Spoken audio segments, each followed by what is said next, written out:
সকাল বন্ধুরা, আজ হচ্ছে 15ই আগস্ট 2024। ৭৮তম স্বাধীনতা দিবসের শুভেচ্ছা জানাই আমার সকল বন্ধুকে। যদিও মনটা ভারাক্রান্ত, কারণ পরপর এমন ঘটনাগুলো ঘটছে যে স্বাধীনতা দিবসের মানেটাই কেমন যেন একটা হয় না, একটা চিন্তার বিষয়। তো এখন যাব আমাদের ক্যাম্পাসে, ফ্ল্যাগ হোস্টিং কমপ্লেক্সে ফ্ল্যাগ হোস্টিং হবে, সেখানে যাব। চলো যাই, তারপরে এসে তোমাদের সঙ্গে দেখা হচ্ছে। এখন বাজে 9:30। চল পরে আবার আসছি। ৭৮তম স্বাধীনতা দিবস উপলক্ষে পতাকা উত্তোলন হলো, জাতীয় সঙ্গীত হলো, সবকিছু গতানুগতিক ধারায় হয়ে যাচ্ছে, অনুষ্ঠানও হচ্ছে, আমি দেখছি। কিন্তু খুব যন্ত্রণা বুকে, খুব কষ্ট হচ্ছে, খুব অসহায় লাগছে। বর্তমান পরিস্থিতির প্রেক্ষাপটে আমি একটা লেখা পড়ছি। হয়তো সব কিছুই শান্ত হয়ে যাবে খুব শীঘ্রই। মোমবাতিও গলে যাবে, মানুষের ভিতরে জ্বলতে থাকা আগুন ধুঁকতে ধুঁকতে নিভে যাবে। ওই মেয়েটির বাবা মা কেবলমাত্র চাতক পাখির ন্যায় তাকিয়ে থাকবে দোষীর শাস্তির আশায়।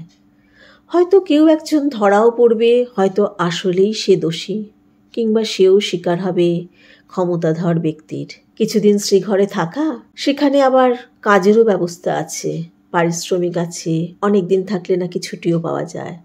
তার উপর যদি মানসিক ভারসাম্যহীনতা যুক্ত করা যায়, তাহলে সোনায় সোহাগা। কিন্তু ওই হসপিটাল ঠিক আগের মতোই চলতে থাকবে। দ্বিতীয় বর্ষের ওই ছাত্রীর কথা আস্তে আস্তে সবাই ভুলে যাবে। ওই সেমিনার রুম আগের মতোই চলতে থাকবে।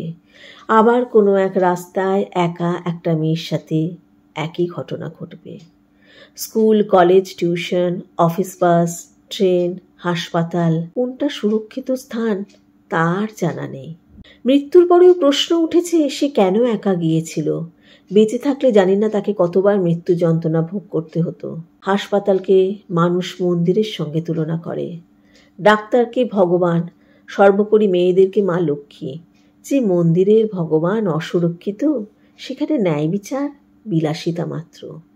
তুমি একজন ডাক্তার, নার্স, শিক্ষিকা, উকিল, পুলিশ কিংবা একজন গৃহিণী, বয়স্ক মহিলা হও কি একটা বয়স 5-এর বাচ্চা, তোমার পরিচয় তুমি একটা মেয়ে, তুমি ভোগ্যবস্তু।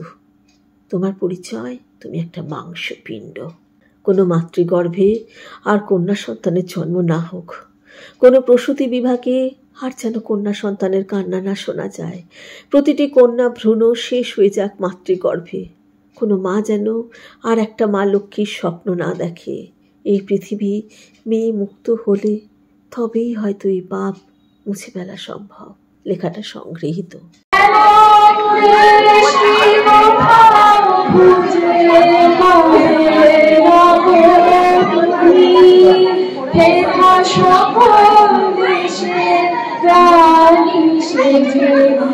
আমার জন্মভূমি, সে যে আমার জন্মভূমি, সে যে আমার জন্মভূমি। অনুষ্ঠান দেখার পর আমাদের কমপ্লেক্সের পাশে একটা চায়ের দোকান আছে, তোমাদের আগে দেখিয়েছি, সেখানে গিয়েছিলাম। দেখো ফিরছি, সব কিছুই না এমনিভাবে চলতে থাকবে, কোনো কিছু থেমে থাকবে না। যার গেছে তার গেছে। কমপ্লেক্সে ফিরে সবার ছবি তোলা হচ্ছিল, আমরাও নিজেরা নিজেদের ছবি তুলেছি। তোমরা যে যেখান থেকে আমার ভিডিও দেখছো, তোমাদের সকলকে আমার আন্তরিক ধন্যবাদ জানাই। আজকে এখানেই ব্লগটা শেষ করছি। নেক্সট ব্লগে তোমাদের সঙ্গে আবার দেখা হবে। তোমরা খুব ভালো থেকো, সুস্থ থেকো। আজকের মতো তোমাদের সকলকে টাটা।